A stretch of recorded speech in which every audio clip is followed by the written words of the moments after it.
Yes, very uplifting, very inspiring song. Indeed, we thank God. Let's give God the glory for all those wonderful music that inspired each one of us. And we thank God for this opportunity for us to study again the Word of God. We were all surprised. This early snowfall this morning. So, how many of you have already installed your winter tires?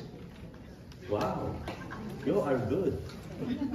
I'm asking in our church this morning. I think nobody. Okay. So we are still in the topic of stewardship. Thank God for Brother Danny last week. And I believe next week is Brother Joey, right? Next week? Next. Oh, okay, sorry. Okay, last month, Brother Joey shared the word. Okay.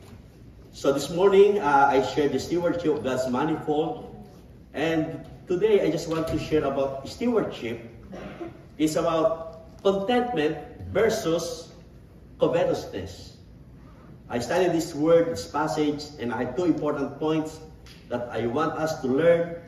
I appreciate the prayer is about the preaching. Yes, God will open our heart, listening ears, that the Lord will continue to inspire us and challenge us. I want to open, please open your Bible, please, in 1 Timothy chapter 6. 1 Timothy chapter 6, verses 6 to 8.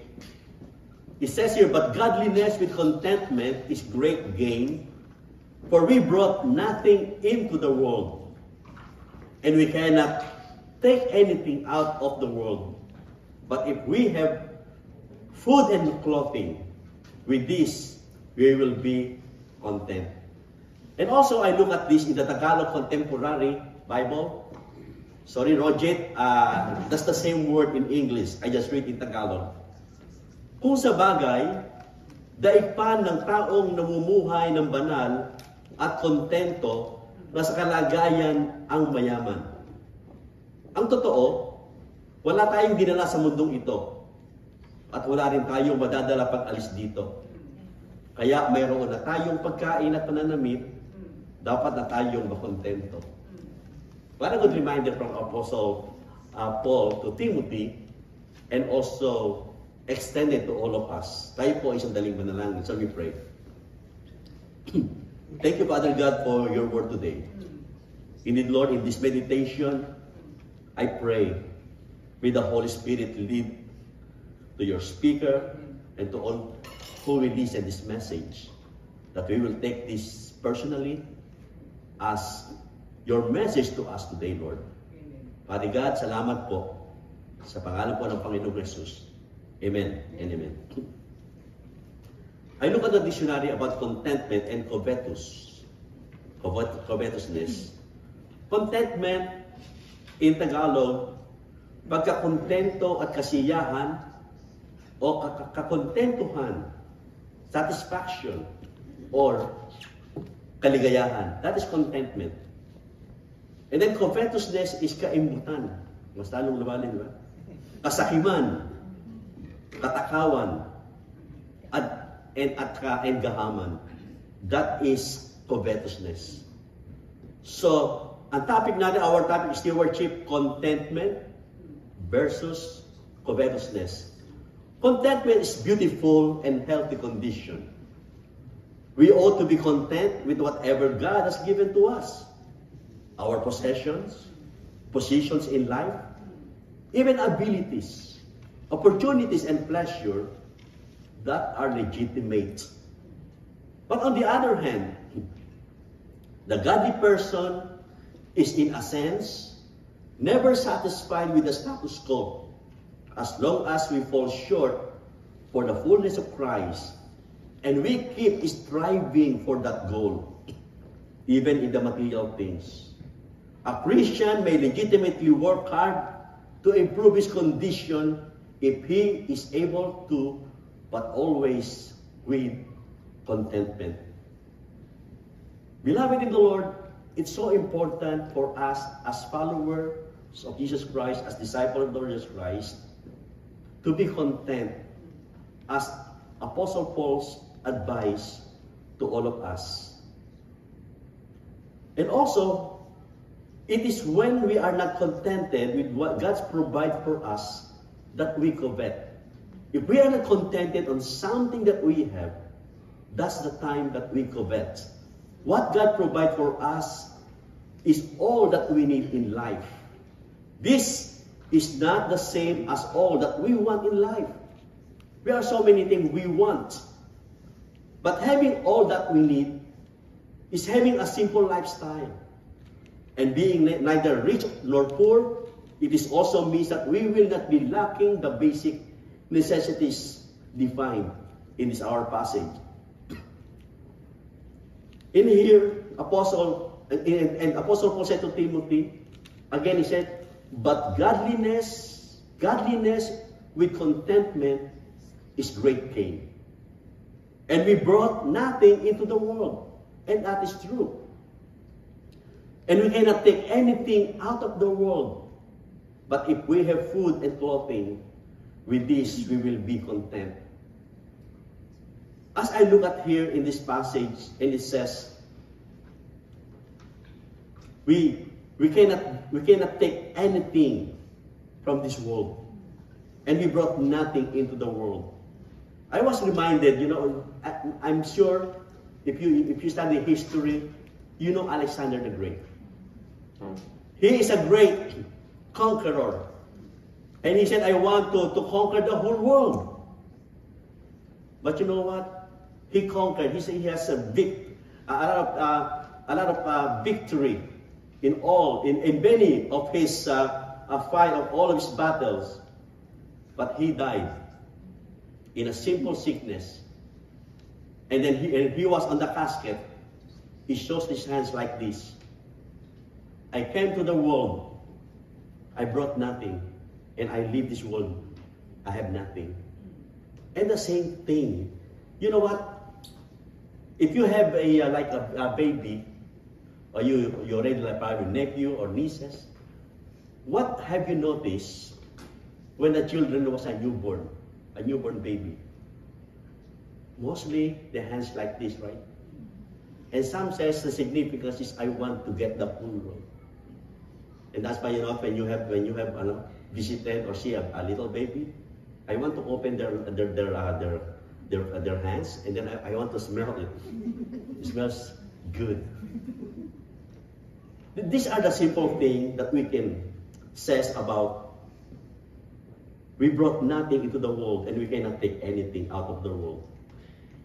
Number one that I want to share this evening about the coveting material things.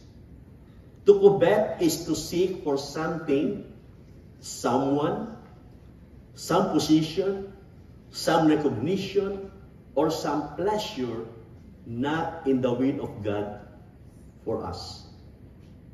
When we covet these things, we are not contented but dissatisfied with God's care.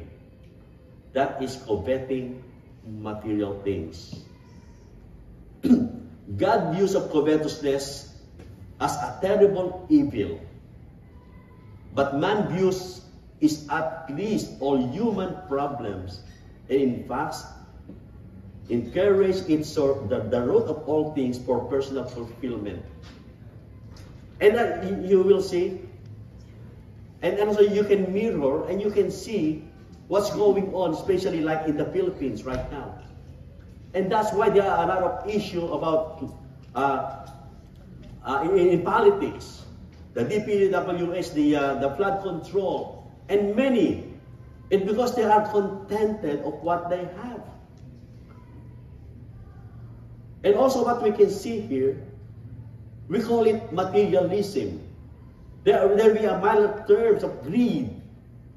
And it's a very frustrating way in life because one can never be satisfied in it. The more you get, the more you want. And that's the problem of the heart. So covetousness is the sin of misplaced trust. Many fall into it because they trust not in God, but in things that they are not worthy of their trust. And that's the start the person, and even a believer or follower of Jesus Christ, if we will not be careful, we will fall into coveting the material things. Because these people, they think that material possession can be trusted to provide all the joy, power, and satisfaction that they want in life. They put their trust in their riches and seek to get more riches to trust in. But Jesus Christ reminded us in Luke 12:15, and He said to them, "Take care and be on your guard against all covetousness, for one's life does not consist in the abundance of possessions." In the Tagalog version siya, sinabi niya sa kanilang lahat, "Mag-ingat kayo sa lahat ng uri ng kasakiman, sapagkat ang buhay ng tao ay wala sa dami ng kanyang kayamanan." It is not about the bounty, what is in your hand, or riches. It is about God in person's life. This misplaced trust is the reason why Apostle Paul gave this instruction. If you will jump in verse 17, 1 Timothy chapter 6:17. "As for the riches in this present age, charge them not to be haughty, nor set their hopes on the uncertainty of riches, but on God, who richly provide us with everything to enjoy." The basic need of a person, food and clothing. And God provided us. I feel so sad, those people who are now misplaced from their home. I'm sure many of you already watched in the news, even in social media, what's happened in Cebu and many places in the Philippines about this typhoon. A lot of people was died and killed because of this tragedy. And we are still blessed. I feel so bad. And Christmas is coming. They don't have house. They lost their family. Many today are caught in this misplaced trust called covetousness. To them, life consists entirely in the abundance of the things they possess. They desire to maintain a very high standard of living. And the standard of living goes up higher and higher. More and more things get added into the list of things one must have. As if you could boast dreadful things not to have them. As we all know, the 5 C's, letter C, that people fall into the problem of covetousness, our cars, cash, even condominium, credit card, even country club membership, and all, even sometimes gambling or casino. The desire to have things is not evil itself. To having things, yes, Father God, I want to have this because I need it. There is nothing wrong. When we are hungry, we desire food to eat. When we are thirsty, we desire something to drink. When we are tired, we desire rest. Especially those who are working 5 days a week. And then Friday afternoon, when you go out from work, you say, "Oh, it's weekend." Especially if it's long weekend, it's good. I have a good rest. We need it. But when these God's given desires become distorted in aims to get whatever God has not intended for us, rather than being content with what God has provided, that they become evil and destructive. It means the focus of a person who are not contented are focused on the material things rather than the things that God provided for us. Because the covetous spirit will easily leads to evil scheming and plotting to make unjust gain, to pursuing undue recognition, and to give very sparingly and grudgingly to help others. Covetousness is opposed to God's greatest commandment, the commandment to love. Covetousness is not interested in getting, because love is always interested in giving. It is also a root sin that leads a person into their sins. And those who covet are often resort to cheating. Sometimes it is even lying, stealing, dishonesty and corruption in order to get what they want. It becomes that covetousness, it becomes like greed or greediness. That means ethical or unethical is spared to get things that are coveted. These are the things, coveting material things, that Apostle Paul reminded Timothy. We know that Timothy is the protege. Apostle Paul is discipling Timothy. At the same time, Apostle Paul is also extending to all of us as followers of the Lord Jesus Christ to be reminded that we will not fall into this sin. Especially now, especially we are here in North America, it's very easy for us to be tempted in all these material things. And now, let's proceed to point number 2. Coveting non-material things. When you desire anything that is not yours, in the will of God, you are coveting, and the thing you may not be non-material, like the position or abilities of another person.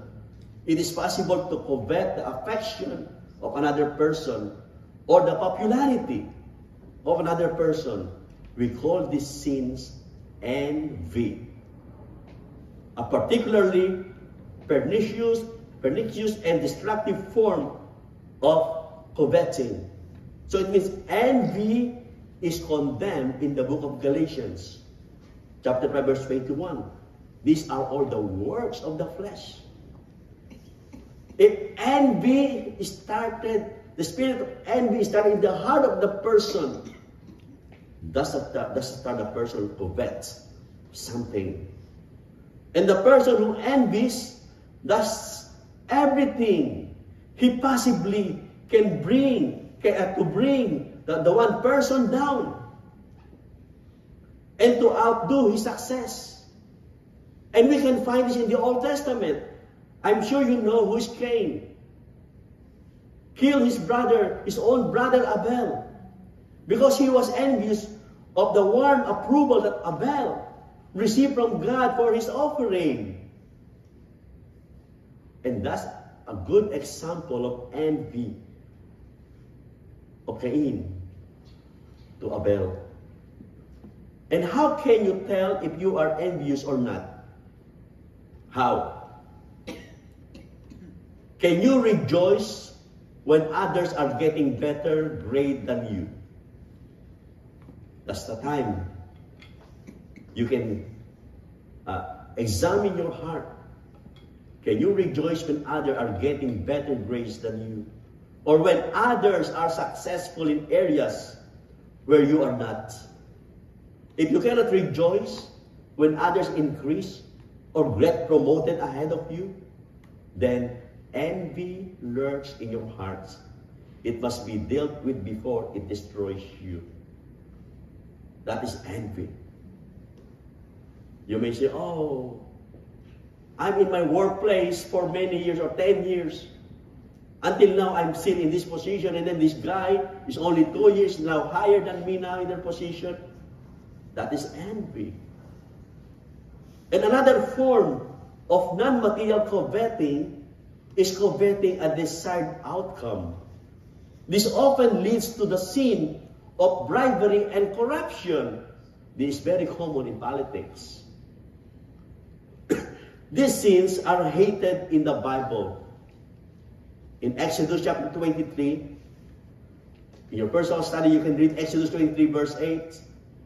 Also in 1 Samuel chapter 8 verses 1 to 3. Because in here, just to, to summarize this verse, when a judge can be moved to acquit the guilty by receiving a gift from a person, both that person and the judge are guilty of covetousness. The person covet an illegitimate result, while the unjust judge covet the gift. Ito yung lagayan. That is like, that is so-called covetousness. And how should Christians respond to this like this? Remember, just because something is not illegal, it does not mean that it's not unethical. When faced with an option to do something that is legal but questionable, ask yourself the two questions. Always ask first, will it give you an unfair advantage over others? Or secondly, does this course of action in any way appears to put this who do it in a bad light in the eyes of the public? If the answer is yes, either of these questions, then steer clear from the option in questions. So we need to be careful as followers of the Lord Jesus Christ to fall into sin of covetousness. One thing that we can ask this, number one, probably that we can think about is, for example, like in covetousness of non-material things, gambling. One of the examples of coveting non-material things, gambling. This one well-known form of coveting a desired outcome. Because in gambling, a person risks his asset and speculated result in the hope of getting gain for himself. And gambling is built entirely upon covetousness. 1991, when I came here in Canada, my only family here in Canada is my first cousin living in Windsor. 1991, we visited Windsor. At that time, Windsor was a well-known, a good economy because of many big companies were there, the car manufacturing in Windsor. And there are so many Filipinos there too. And at that time, the newly opened casino facing Michigan, and we discovered, we learned, many broken families working in a good manufacturing business, earned a lot of money. They lost their property, their house, and even their family was broken because of gambling. Because in here, the gambler covets a desired outcome or result in order to obtain his coveted material gains. He dreams of becoming rich quickly by hitting a jackpot. And some gamblers will resort using deception to get a desired result. Yung mga nandadaya, di ba? And using a marked deck of playing cards or loaded dice and others. But in the book of Judges in the Old Testament, chapter 14, verse 12 to 16, we are told also that Samson made a bet with a Philistine for 30 sets of expensive clothing, that they would not be able to guess the answer to his riddle. They took on the bet and found that the riddle was too hard for them. Since then, they did not want to lose the bet. They coerced Samson's wife to trick him to revealing the answer. So Samson lost the bet. Such evil scheming and plotting still goes or even organized or legalized gambling today. And Christians should have no part on it. Especially nowadays, they are so-called online gambling. Never try it, or else, thank you, anak, or else you will dip into that problem. Even not try it, You know, the devil always, you know, how many of you who love fishing? Okay, good. Masaya. When you do fishing, there's like a bait, right? And then when the fish bite it, up. And then suddenly when you lift up, it's a plastic bottle water. But you know what? The same thing in our lives. Not only in gambling and so many things about covetousness, Satan can give us like a bait that we can easily, and when we bite it, we will fall into sin. We may not come back again, or maybe we cannot go out again on that sin because of that problem. That's why we better not to try it. And every time you see any form of gambling, please see how evil it is by associating it closely with the lust that some Roman soldier cast. You remember that? A vesture when he was crucified, recorded in Matthew 27:35. Let this awful picture of gambling soldier at the cross be permanently etched in our heart, how it added to its torments. And gambling is also a social evil that has ruined many lives and even whole families. And remember, it is addictive and causes people to lose sight of reality and gamblers' lives in a dream world of riches, hoping for the unreal, chance of a lifetime to fall right in their lap. And we need to be careful of all of this and better keep away from it.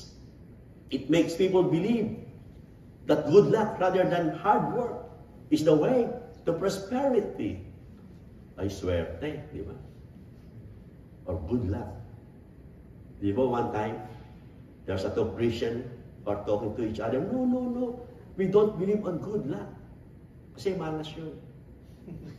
Yung pala, niniwala din sa bad luck. Good luck and bad luck is not the term of the Christian in the Christian world. It goes against the Christian work ethic. It causes people to become intensely self-centered. Nothing else matters to them except the indescribable thrill of risking an asset. So gamblers often resort to borrowing money, cheating, stealing, and embezzling funds to feed their habits. Beloved in the Lord, in the area of stewardship, remember that everything that we have comes from God. And all the blessing comes from God. And that's why the topic of our message is like contentment and covetousness. We need to be contented what God has given to us and keep away from ourselves to fall into the sin of covetousness. Christians should abstain totally from any form of gambling to participate in it. Promote it to help to create atmosphere in which others will certainly fall into sin. And this today, maybe you fall into this sin. And you want God to control your life. And you want to totally confess it before the Lord.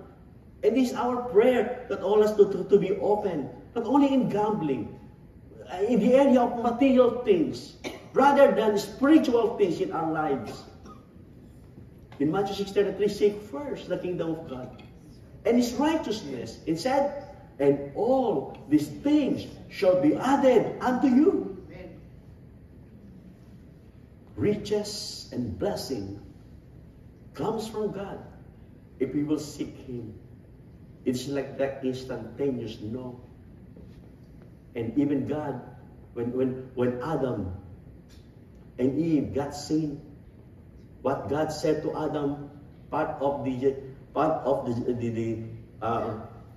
result of their sin, all the money, all the material that you will get comes from your hard work. And that's why we are doing that.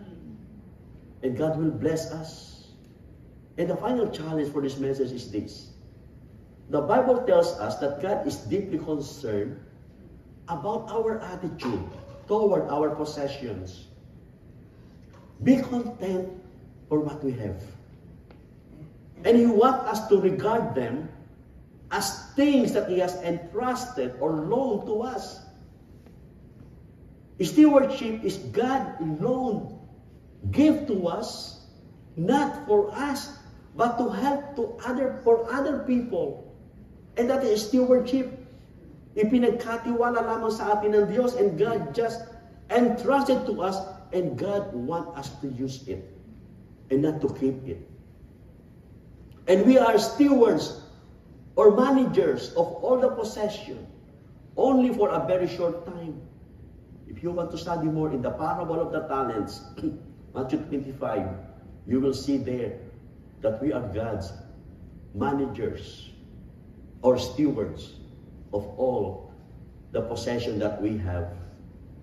With that attitude, we would seek to sacrificially use and invest His possession as wisely as possible for His glory. They are not to be used for our own glory. The gift that we have, it is not for our own glory. It is for God's glory and to help other people and to build up other people. Neither should we covet what God has not entrusted or loaned to us to manage, but be content with what He has. Contentment versus covetousness. May the Lord bless His message to us and be reminded the importance of contentment in this world. Remember, our life here on earth is very short compared to eternity that God has promised to each one of us forever and ever. May God bless you all. Merciful Father God, thank you for this reminder. A topic, oh Lord, that's very seldom to hear in the pulpit. But important for us to be reminded, because we have that tendency to fall away from the sin of covetousness rather than contentment. And thank you for this reminder, O Lord. May we learn from this passage to be contented of what we have and use what we have for your glory and honor. Thank you, Father God, for this message. Thank you for each one who are here this evening. Bless this, O Lord. In Jesus' name we pray. Amen and amen.